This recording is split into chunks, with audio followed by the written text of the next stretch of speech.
Hello, ladies and gentlemen, it's Rei-Lin, and I'm back today with something a little bit different, a little bit old, a little bit new.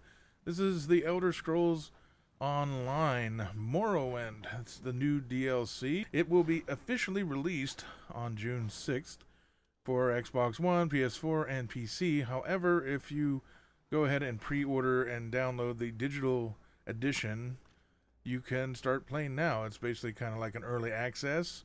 Nothing's going to be wiped or anything like that. However, you can't just purchase the game for Morrowind and start with the early access. You have to upgrade it to the Morrowind. So you have to have been playing Elder Scrolls Online for it to allow you to do the early access. At least that's how I understand it. I could be wrong about that, but I don't think that I am. So yeah, the Elder Scrolls Online. A lot of people gave this game a lot of crap when it first came out back in 2014. It's basically gone buy to play. It used to be subscription based and all of that, but now if you just buy the base game, you can play it online for free as much as you want. There is no fee as far as monthly fees or anything like that. You can subscribe, and that gives you a few perks for subscribing. It gives you access to all the DLC in the game without having to buy it separately, which is a kind of a plus. They've had a few other DLCs, not nearly as massive as Morrowind itself, of course, but you might, if you've played any of the older Elder Scrolls games, especially Elder Scrolls 3, Morrowind, you might recognize the beginning area here as Seyda, just exactly the same as it was in that game. Of course, this is sort of like a prequel to those games. This is the kind of considered timeline-wise the first of any of the games. So most of the map is similar to how it was in Elder Scrolls 3, and some of the map is not recognizable. Unfortunately for me, it's been many, many years since I played Elder Scrolls 3 Morrowind, so for me, I recognize the town and the boat and the docks and all of this beginning area right off, just right there. I was like, wow, hey, it looks almost exactly the same as it did. But outside of that, I really just don't remember much about the game beyond that. However, the main idea here is that this is Elder Scrolls Online, and a lot of people did not like the game when it first came out, like I said, back in 2014. And since then, the game has gone through several overhauls. Is how the game works, the gameplay, the skill trees, the skill lines, buffs and nerfs to different classes, and just in general, the gameplay itself has been really ironed out. Everything is a lot smoother than I remember from the original game. Bugs and glitches and weird stuff happening. A lot of hackers floating through the sky. All that seems to be kind of just gone. It's all smooth gameplay as far as I am concerned. I think it looks really, really good. There are areas of the game that I never had been to that just look amazing. And there is a humongous community still playing this game. I believe you can get it on Steam as well. And I think once it went onto Steam, it really brought in a whole new crowd and generation of people that had never played the Elder Scrolls Online game, even when it was first released. So there's a lot of people that are in the game that are enjoying the game because, hey, they'd never heard of it, so they gave it a shot. And since it's free to basically play after you buy it, or buy to play, it just got this influx of people, and there are thousands of people on the server. There are two mega servers, one for NA and one for EU. If I had to complain about anything, is that the servers can get kind of laggy now and then. You can watch down the bottom left. I'm around 110 milliseconds right now. And generally it stays stable. During peak hours it can fluctuate quite a bit. I haven't gone into the PvP. I've heard it fluctuates madly depending on where you are and what you're doing in PvP. But otherwise, as long as I keep a steady between 70 and 120 or 130 milliseconds worth of ping, I don't really consider myself to be that really any lag. It doesn't feel bad. It feels okay to me. The combat feels fine. It's just sort of how they've changed some of the gameplay from what I remember in the original game that really sets Elder Scrolls apart from other MMOs. I mean, you have a hell of a story, and if you watch this clip, you can tell that every single bit of every character, no matter whether or not you're just talking to them for a few lines or whatever, is completely voice acted. So there's voice actors all over the place here, and everybody has voices, and it's very well done. There is a story arc over the entire whole of Elder Scrolls Online, of course, but every little tiny story, even just like talking to this girl here, hanging out in the water or whatever it is, or up on the tower, it just doesn't matter. That's all voice acted, and it's really well done, in my opinion. I think the game has really smoothed out enough stuff to warrant people coming back to it. And like I said, the community here is hilarious. There is so much going on all over the world at every hour of the day and night. I've never had trouble getting a group together to do a world boss or to do a public dungeon or a delve, which is like a mini dungeon. It's just fun. It's just everything kind of is just smoothly transitions from one thing to another. You don't have to get into a group finder to find a raid. You can just talk to people right in the chat. And it's really, it's a very lighthearted chat. I haven't seen really any arguments. I haven't seen any big racist comments and things like that you might get from, like, say, World of Warcraft, where people are just yelling at each other and blaming somebody for not doing their job or not healing. It's usually people that ask for help or ask for advice, and they get it. And there's a lot of guilds in the game that are dedicated to crafting for people and dedicated to just running dungeons or helping new players. And you can join up to 5 guilds at a time, so you don't even have to worry that, oh, if I join this guild, I can't be with my friends in this other guild. You can just join as many, up to 5 that you need.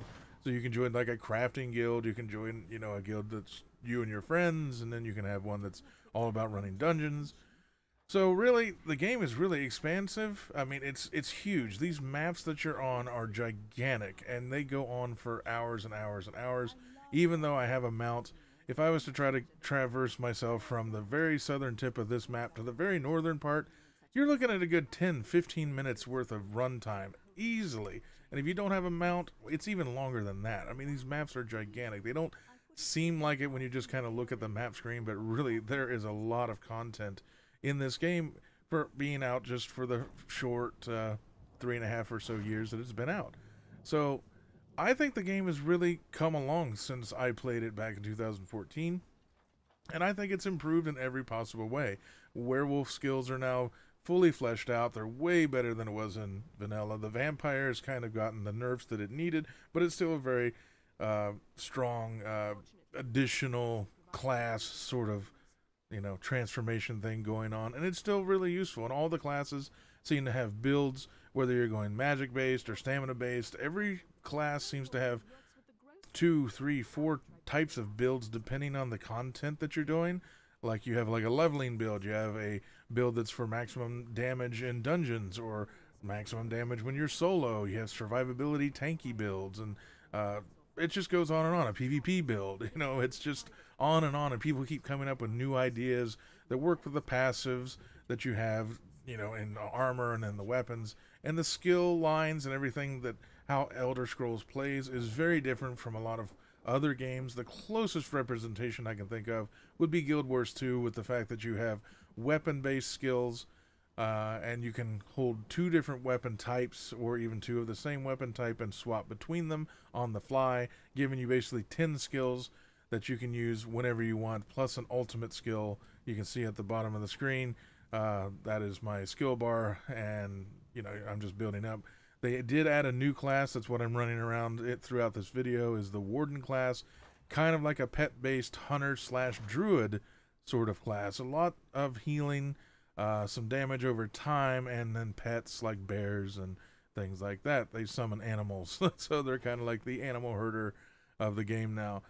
Fairly good class. I didn't think they were that great at the beginning levels, but now that I've leveled this character up several levels at this point, pretty damn nice. I really enjoy the healing aspect of it, but they've combined the heals with kind of self buffs and party buffs, so it's a little bit of a, you know, does better in group sort of class as opposed to being solo, but can very well solo just about anything if they're using their pets right, if they're using their ultimates right. And there's just so much to do, so much to look at. Like I said, the maps are huge. There's stuff that you can steal. There's places you can go that it's just amazing to look at and just wander around. And I've been across several of the maps a bunch of times and ended up finding quests that I just completely missed, that I didn't know were there. Obviously, it's my own fault for doing that if I didn't pay attention very well. But then again, the game is so open that you can literally go wherever you want at any time and find something that you can do. So I think the game has really come along. I think they've improved it drastically from what it was back in 2014. Like I said, the only downside I can really see is that if you're just starting off, you're probably going to be confused. If you've never played an Elder Scrolls game at all, that's also going to add to the confusion. You're not going to understand why some of these areas and some of these places that you go to have like a significance in the storyline. But that doesn't, it's not going to hinder your enjoyment of the game. It's just going to mean that you're going to be sort of overwhelmed by names and names of places and cities and certain races that are famous for being in the other games. So it's kind of like, if I had to throw up a comparison, it'd be like Star Wars. Going in and never having ever seen anything or know anything about Star Wars, you might wonder, well, who's the guy in the black mask and what are these laser sword things, but it's not going to ruin the enjoyment. It's just going to make you more curious about the world. And that's kind of how Elder Scrolls is, I think. It's fairly cheap. You can get it depending on if you grab it on a special. You might get it for $20.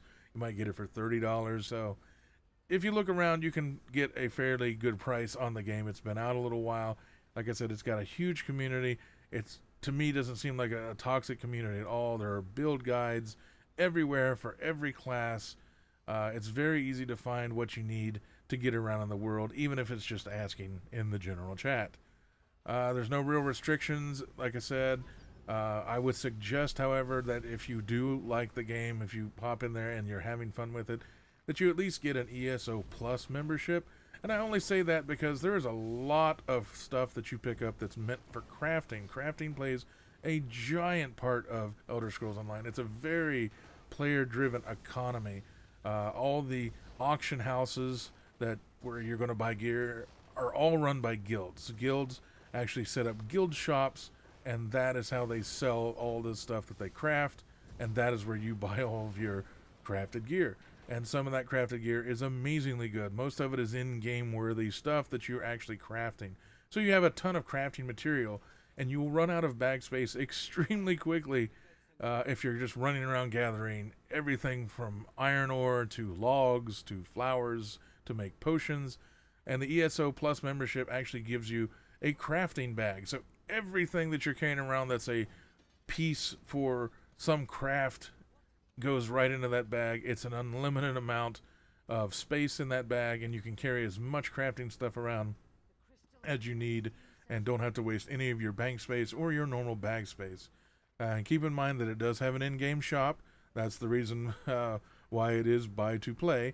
Nothing that really gives you any major combat advantages. You have experience scrolls. You have buffs for gaining more inventory space, more bank space, faster riding skills for your mounts, which you can get in-game. It just takes longer. It's a lot of, buy to speed things up. And the costumes, different kinds of mounts, loot crates that are very similar to the loot crates you'd find in Overwatch, for example. It's just so much in the game that I really can't tell you how much is in the game without overwhelming anybody and just having to put out a 3-hour video to go over every little thing. I've been playing Elder Scrolls Online since 2014. I took a major break over the last couple years because I was basically playing by myself. It's definitely more of a group-oriented MMO, like most MMOs, but there are plenty of ways that you can solo pretty much the entire game as long as you get a good build and you're looking for the right gear. So don't let it turn you off that it is an MMO. You can do a lot of this stuff by yourself. It's a very, very well-made game. They've ironed out almost all the problems that they've ever had. There's giant PvP wars. It's open world. There are 3 factions in the game. So the PvP is broken into faction versus faction versus faction. The maps are huge. There's always people PvP and there's always people doing PvE. Every hour of the day I've gone into a delve, which is like a mini dungeon, at 3 in the morning, and there's 20 people in there. I've gone to a world boss at midnight, and there's 40 people there beating on it. It's amazing how much the community is just around the clock making this game what it is, and it's just, I think it's very well done. Anyway, that is a small little preview for Elder Scrolls Online. The Morrowind DLC is here. I think it's really good. The Morrowind map itself and all the stuff that came with it is really good. I think the Warden is really good. It's worth having one to run around and play around with the bears and all of the healing skills. I think it's really well done. I think everyone should give it a second look. If you had played it and you just said nah and moved on to something else, there are other games coming out here in the future that may overwrite your time for playing Elder Scrolls, like say Destiny 2. But for now, I think this is a nice placeholder. It's very fun, and it doesn't cost you anything unless you really want to pay for a membership to get some of the perks of that membership. Otherwise, you can just play this for free when you get some spare time. Go in there, have a little fun, and yeah, I hope that is exactly what I'm showing off here. So I'll probably do some more Elder Scrolls Online Morrowind on down the road as I get more and more leveled up, so I can start helping people that might be interested in starting up and having fun with it too. If you enjoyed the video, please press the like button down below. It does help out my channel. If you haven't had a chance to subscribe, you can click at the bottom of your screen right now. That'll get you all the latest updates every time I put up a new video. Take care, and I'll talk to you all next time.